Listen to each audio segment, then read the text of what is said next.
Մարդկությունը, որքան հիշում է իրեն, միշտ փնտրում է իր սկիզբը։ Ով ենք մենք, որտեղից ենք եկել, ուր ենք գնում և ինչի համար ենք այստեղ։ Մի ժամանակ կարծում էինք, թե ամեն ինչ սկսվել է Հունաստանից, հետո երկար տարիներ հավատացինք, որ քաղաքակրթության օժանը Եգիպտոսն է։ Եվ միայն ավելի ուշ, երբ Աշուրբանիպալի գրադարանը բացեց իր տասնյակ հազարավոր կավե սալիկները, աշխարհը ծանոթացավ մի անվան, որը մինչ այդ չէր հնչել՝ Շումեր։ Այդ պահից սկսած պատմությունը կարծես փոխվեց։ Բայց փոխվեց արդյոք ամբողջությամբ։ Եթե բացենք ցանկացած հանրագիտարան կամ հոդված, կկարդանք մոտավորապես հետևյալը. Շումերը առաջին քաղաքաբնակ քաղաքակրթությունն է հարավային Միջագետքում, այսինքն Բաբելոնի շրջակայքում։ Ահա այն, այդ Բաբելոնը պարսկական ծոցի կողքին, իսկ շրջապատում են նրան, ինչպես տեսնում եք, արաբները հարավից, պարսիկները արևելքից, իսկ հյուսիսից Ասորեստանը, Խեթերի թագավորությունը, Ուրարտուն և այլն։ Եվ սակայն հստակորեն տեսանելի է, որ Հյուսիսի այդ ամբողջ տարածքի համար մենք մի այլ անուն էլ գիտենք, և այդ անունը գոյություն ունի մինչ այսօր՝ հայկական լեռնաշխարհ։ Այո, այն հայտնի է եղել տարբեր անուններով՝ Արատտա, Արարատ, Ուրարտու։ Այն եղել է Շումերից առաջ, Շումերի ժամանակ և Շումերից հետո։ Իսկ հիմա տեսնենք, թե ինչ տարօրինակ բան է տեղի ունենում։ Եկեք մեկ անգամ ևս անդրադառնանք բազմաթիվ հոդվածներին։ Ահա, նայեք։ Թեև ձեռնարկվել են փորձեր կապել շումերական լեզուն շատ լեզվական ընտանիքների հետ՝ մոնդա, ուրալյան, ալտայական, քարթվելական, պոլինեզական, սինո-տիբեթյան ընտանիքների հետ, բասկերի և չուկոտկայի լեզուների հետ, որևէ լեզվական ընտանիքի հետ այդ լեզվի ծագումնաբանական կապի մասին հարցը դեռևս մնում է բաց։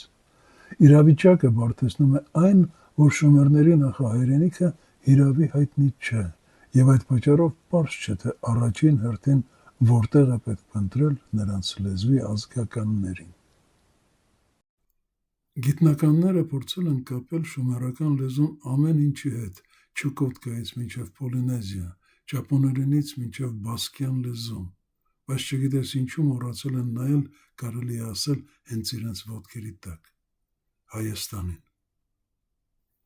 Ես սա ասում եմ ոչ թե որպես ազգայնական, ես ասում եմ սա որպես մարդ, ով գիտի հայերենը, որպես դիլետանտ, ով չունի ակադեմիական կոչումներ, բայց ունի լեզվի ներսում ապրելու փորձ։ Եվ չեմ կարող չնշել այս ակներև վրիպակը, ուր մնաց հայերենը։ Եվ սա միակ վրիպակը չէ։ Հիմա ես ձեզ ցույց կտամ երկրորդ, ոչ պակաս կարևոր վրիպակը՝ լեզվականը։ Շումեր տերմինով աքադի արևելասեմիտական բնակիչներն անվանում էին Միջագետքի նախասեմիտական բնակչությանը։ Շումերներն իրենց անվանում էին Ուկսակգիգա, ինչը բառացիորեն նշանակում է սևամազ մարդիկ, իսկ իրենց երկիրը Կիենգիր, վայր գումարած տիրակալ, գումարած հարգարժան, ինչը մոտավորապես նշանակում է արժանապատիվ տիրակալների երկիր։ Աքադական բառի ծագումը հայտնի չէ, բայց ամենայն հավանականությամբ հենց նրանից են ծագում հրեական շինար, եգիպտական շնգր և խեթական շանհարը բառերը։ Փորձենք վերծանել այս Ուկսակգիգան։ Ուկ, ուրկ, ուրգե, նշանակում է որտեղից։ Սաղ նշանակում է ամեն ինչ։ Գիգա, կուգա նշանակում է գալիս է։ Այսինքն Ուկսակգիգա նշանակում է որտեղից ամեն ինչ գալիս է։ Իսկ հիմա նայենք նրանց երկրի անվանը՝ Կիենգիր, արժանապատիվ տիրակալների երկիր։ Եթե սա կարդանք հայերեն ականջով, կստացվի Կի, այսինքն կա, Ենգիր, այսինքն երգիր, երկիր, և ստացվում է կա երկիր։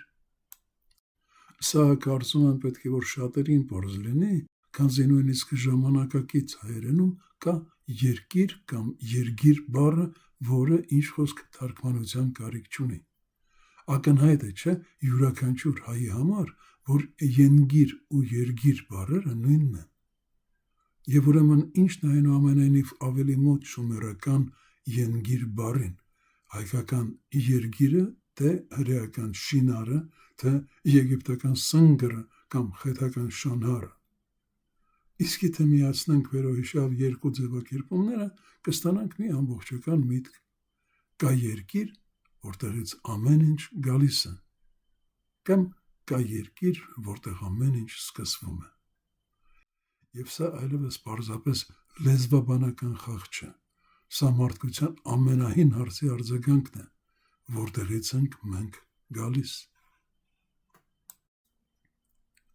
Գուցե շումերը չի ծնվել Հայաստանում, բայց հնարավոր է, որ շումերը հիշում է Հայաստանը, հիշում է այն երկիրը, որտեղից ճանապարհ են ընկել իմաստները, բառերը, մարդիկ, և որը շումերները համարել են իրենց աստվածների երկիրը։ Եվ եթե սա գիտություն չէ, ապա հիշողություն է, իսկ հիշողությունը հաճախ ավելի հին է, քան ապացույցը։